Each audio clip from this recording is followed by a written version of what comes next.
गरीब लड़की जिसके घर में फाके थे, दरिंदों के हत्थे चढ़ गई। 21 साला शुमाइला को पहले अगवा किया, फिर 3 दिन तक ज्यादती का निशाना, बाद में ब्लैकमेल करने के लिए लड़की की नजेबा वीडियोस भी गाड़ी बनाई में गई। बैठी हूँ और फिर इन्होंने ना मतलब गाड़ी एकदम से लॉक कर दी और इन्होंने ड्राइव करनी काफ़ी चीखे चीखे वगैरह मतलब इनको रोकने की कोशिश की कि मेरी कितने लोग थे? 4 लोग थे गाड़ी ओके, में उस ठीक टाइम है। 7-8 लोग थे ये टोटल। वहाँ पे सखी सरवर सबसे पहले रूम में आया, उसने मेरे से ज़्यादती वगैरह की और नाज़ेबा वीडियोज़ वगैरह बनाता रहा। फिर उसके 2 बेटे आए, पहले उसने मेरे से ज़्यादती वगैरह की और उसने भी मुझे मतलब काफ़ी ज़्यादा मारा। फिर उसका दूसरा छोटा भाई वो 1-2 घंटों बाद वो आ गया, फिर उसने भी मतलब मुझे मारा पीटा और मेरे से मतलब ज़ना वगैरह करता रहा। 4 दिन 3 दिन ये लोग मेरे साथ मतलब ज़्यादती वगैरह करते रहे और मेरे कपड़े वगैरह ना जगह-जगह से फटे हुए थे, मेरे पर दुपट्टा भी नहीं था। मैं पाकिस्तान की लड़कियां जॉब नहीं मिली तो वह गलत काम की तरफ चल पड़ी। उसकी दोस्त ने उसके बोला जितना तुम पैसा एक महीने में कमाओगे मैं तुम्हें एक दिन एक रात में कमा के दूंगी। तो वह लड़की चली जाती है एक लड़के के साथ, एक मर्द के साथ। बाद में वह आदमी उसके साथ अपने दोस्तों को भी बुला लेता है और उस लड़की की हद जाती करता है, गलत काम करता है और उस लड़की की हालत बुरी कर देते हैं। क्या है पूरी कहानी, वह लड़की अपनी खुद जुबानी आपको बताने वाली है, तो चलिए सुन लेते हैं। अच्छा शुमाइला, आप कब निकली शेखुपुरा से? किस तरीके से आपका राब्ता हुआ? कौन शख्स था और क्या मामला सारा? जी सखी सरवर नाम का एक बंदा था और मेरी एक दोस्त थी। मैंने उसको मतलब मेरे घर के हालात वगैरह कुछ सही नहीं थे, मेरे पापा की भी तबीयत काफ़ी ख़राब वगैरह रहती है, बेड रेस्ट पे हैं वो। और भाई वगैरह भी मतलब अलहदा होते हैं, हमारे साथ नहीं होते वो। तो मेरी मामा की भी तबीयत मतलब ना हमारे घर का जो ख़र्चा वगैरह ना मतलब बहुत मुश्किल से हमारा चूल्हा चलता था। तो मैंने एक अपनी दोस्त से ये बात शेयर की, तो उसने मुझे सखी सरवर का नंबर दिया कि तुम इससे बात करो, ये मतलब तुम्हारी मदद भी करेगा और ये तुम्हें मतलब ड्रामे वगैरह अच्छा, में वो जो दोस्त थी वो भी ऑलरेडी इस फ़ील्ड के अंदर मौजूद थी या नहीं? नहीं, वो नहीं थी है। ठीक है, तो आपने जानने की कोशिश की कि उसके पास वो नंबर किस तरीके से आया? जी, मैंने अभी जब ये सारा कुछ मेरे साथ हुआ तो मैंने उस लड़की से रब्ता किया, लेकिन उसका नंबर वगैरह हर चीज़ अभी ऑफ जा रही ठीक है। है, वो भी साथ मुलव्विस है, आप कहना यही चाह रही हैं? जी। ठीक है, उसके बाद क्या हुआ? उसके बाद उसने मुझे नंबर दिया सखी सर्वर का। मैंने उससे 2-3 दफ़ा बातचीत की काम के हवाले से। पहले उसने मेरे साथ बहुत मतलब अच्छे तरीके से वो मेरे साथ चला, उसने बात वगैरह की, पहले मुझसे सारा कुछ जाना वगैरह ये वो। उसके बाद उसने मुझे लाहौर बुलाया, कहता है तुम लाहौर आ जाओ यहाँ पे। मैंने कहा मेरे लिए वहाँ पे मतलब रहने के लिए कोई घर वगैरह कुछ नहीं है, लेकिन फिर भी मैं यहाँ पे किसी के घर में काम कर रही थी तो मैं उनके पास आ गई। वहाँ से फिर मेरी यहाँ पे बहन भी रहती हैं लाहौर में। ठीक है। मैं और मेरी बहन हम लोग ना एक दिन जा रहे थे चुंग बाज़ार शॉपिंग के लिए, तो रास्ते में इसका मुझे फ़ोन आता है।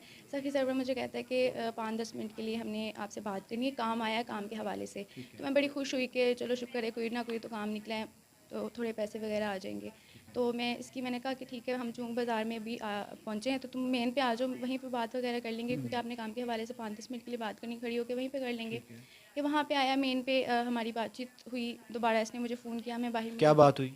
इसने मुझे यही कहा ना मैं पहुँच गया हूँ, आप ओके, ओके, बाहर ठीक आ है, जाओ। ठीक है, तो मैंने अपनी बहन को बोला कि तुम यहीं पे रुको, मैं बाहर से कोई चीज़ लेके आती हूँ, कि मैंने अपनी बहन को इस मतलब काम वगैरह का कुछ भी नहीं पता था। ठीक है। तो मैं बाहर मेन पे आई और सखी सरवर ये अपनी गाड़ी में फ्रंट पे कलीम शाह और सखी सरवर ये दोनों बैठे हुए थे। पीछे भी 2 लोग थे और लेकिन गाड़ी के शीशे ब्लैक थे, इसलिए मेरी नज़र नहीं पड़ी पीछे। इन्होंने मुझे कहा कि गाड़ी में बैठ जाओ, क्योंकि ऐसे बुरा लगता है बाहर खड़ी हो के आप हमसे बात कर रही हो।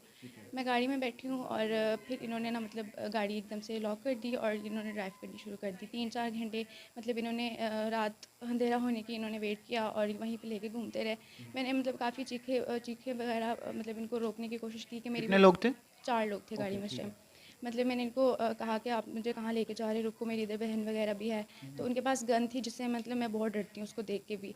तो उन्होंने वो मेरे मतलब सर पे रख दी कि हम तुम्हें शूट कर देंगे, ये वो थप्पड़ वगैरह मतलब बहुत सारा गाड़ी में भी इन्होंने मुझे मारा।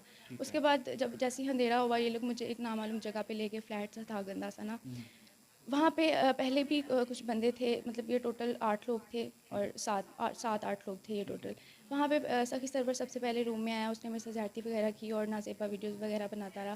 फिर सखी सरवर और कलीम शाह जो उसका बहुत अच्छा दोस्त है शायद, वो ये दोनों कमरे में इकट्ठे आए। कलीम शाह मेरे साथ मतलब ज़्यादती कर रहा था और ये सखी सरवर मेरी नाज़ेबा वीडियोज़ वगैरह बना रहा था, और तब भी इन्होंने मुझे काफ़ी मारा पीटा भी।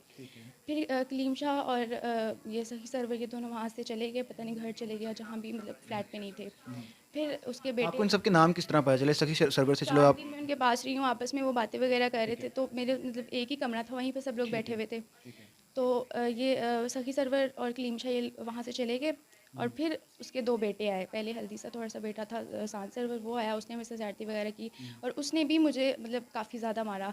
फिर उसका दूसरा छोटा भाई वो 1-2 घंटों बाद वो आ गया, फिर उसने भी मतलब मुझे मारा पीटा और मेरे से मतलब ज़ना वगैरह करता रहा।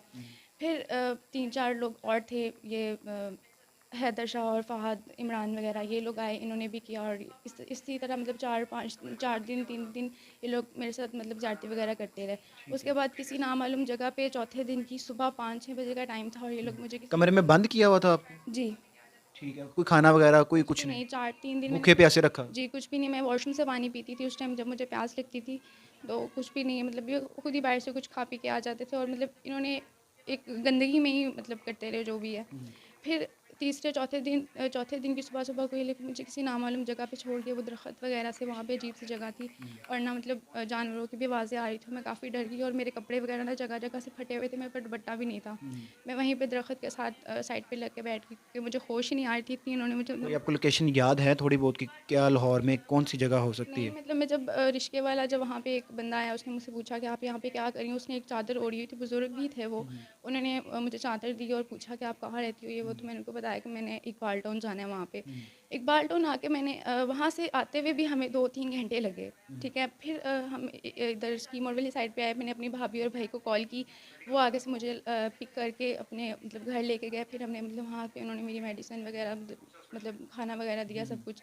फिर हमने जाके चूंग थाने में हमने पर्चा करवाया। पहले भी अम्मी अब्बू ने पर्चा वगैरह करवाया हुआ था अगवा का।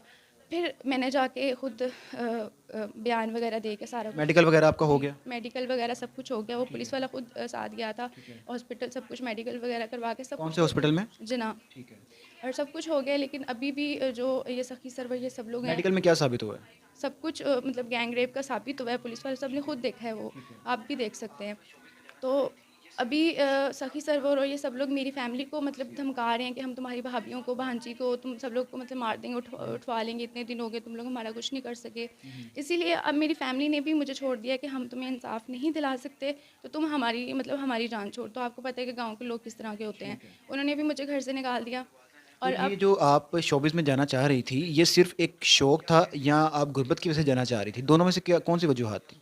मेरा शौक़ भी था, लेकिन शौक़ इतना नहीं था क्योंकि मेरे घर का चूल्हा नहीं चलता था। अम्मी अब्बू दोनों बीमार रहते थे, उनकी दवाई वगैरह हर चीज़।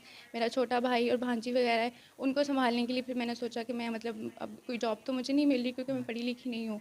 तो इसलिए फिर मैंने सोचा कि यही अब है तो कर लेती हूँ मैं। ठीक है, अब आपके जो वालिदैन हैं, उन्होंने भी आपको छोड़ दिया? जी, उन सब ने छोड़ दिया मुझे। सबने छोड़ दिया है। तो अब क्या कहते हैं मतलब आप किसी की मदद के तहत आपने लॉयर वगैरह भी किया हुआ है, तो क्या सूरत-ए-हाल है? कहाँ पे हैं जो मुल्ज़िमान हैं? वो पकड़े गए या नहीं पकड़े गए, क्या सूरत-ए-हाल है? नहीं, अभी कोई भी नहीं पकड़ा गया, ना उन्होंने अपनी ज़मानतें करवाई हैं, कुछ भी। ऐसे ही वो घूम रहे हैं और बार-बार मतलब मेरी फैमिली में फ़ोन करके कहते हैं कि तुम लोग हमारा कुछ भी नहीं कर सकते, पुलिस वाले हमारे अपने हैं और ये वो मतलब अजीब-अजीब सी बातें करते रहते हैं हर टाइम ना। तो वैसे ही घूम रहे हैं, कोई इंसाफ वगैरह कुछ भी नहीं है और अब तो मजबूरन मीडिया पे भी आना पड़ गया। आपकी फ़ैमिली को पता है आप कहाँ पे हैं? नहीं। किसी को भी नहीं पता? मतलब अब आपकी फ़ैमिली भी आपको छोड़ गई है, सब कुछ छोड़ गया, तो आपने भी एक आप समझते हैं कि आपने एक गलत कदम उठाया है कि आप एक तो वो फ़ील्ड शोबिज़ की जिसको लोग पसंद भी नहीं करते बेटियों के लिए, आप एक तो उस फ़ील्ड में जा रही थी और अपने घर वालों से छिप के जा रही थी। एक आपने बहुत ऐसा कदम उठाया कि जो मेरा ख़्याल से माशरे में नहीं उठाना चाहिए। अपनी भी गलती आप मानती हैं? जी, मैं अपनी गलती मानती हूँ बीच में। लेकिन मुझे नहीं पता था कि मतलब ये शोबिश वगैरह क्या होता है, या मतलब मुझे तो उस लड़की ने बोला तो मैंने कहा ये जैसे ड्रामे फ़िल्मों में होता है वैसे मतलब ईज़िली कर लूँगी। क्या चाहती हैं आप? मैं कुछ नहीं चाहती, यही चाहती हूँ कि मुझे इंसाफ दिया जाए और उनको पकड़ा जाए, उनसे पूछा जाए कि उन्होंने मेरे साथ क्यों किया है सब कुछ। ये सूरत हाल है। इनके मुताबिक इनका कहना ये है कि जो सखी सरवर हैं उन्होंने और कुछ लोग थे सखी सरवर के साथ, उन्होंने इनको जाति का निशाना बनाया है। इनके वकील हमारे साथ मौजूद हैं, चलते हैं उनसे बात करते हैं और उनसे पूछते हैं कि इस केस का अब क्या नतीजा निकल सकता है। जिस बच्ची के लॉयर जो हैं नुमान डोगर साहब हमारे साथ मौजूद हैं, इनसे बात करते हैं कि मामला कहाँ तक पहुँच चुका है और इसका जो सोल्यूशन है क्या निकलेगा। अस्सलाम वालेकुम। वालेकुम अस्सलाम।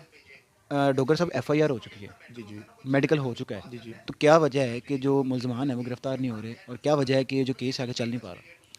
इसमें वजह ये है कि पुलिस वालों को जो है ना एएसआई साहब जो तफ्तीशी हैं इसके, इकबाल साहब उनका नाम है, चूंकि उनको हमने ये कहा था कि जब मेडिकल हो जाए तो जुर्म आज़ाद करते हैं, जो उस पर ऑफेंस क्रिएट होता है वो है 300।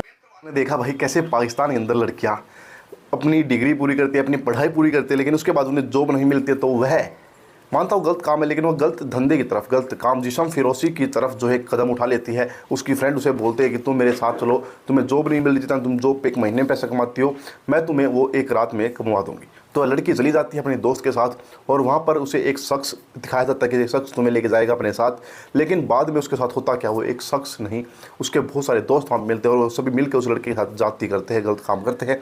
उसके बाद वह लड़की बिल्कुल डर जाती है, सहम जाती है कि मैंने क्या कर लिया। उसके बाद वह इंसाफ की गुहार लगाती है, पुलिस के पास जाती है, उसका घर वाले भी साथ छोड़ देते हैं और पुलिस वाले भी कहीं ना कहीं उसके साथ भेदभाव करते हैं, उसको जो है इंसाफ नहीं मिल पाता है।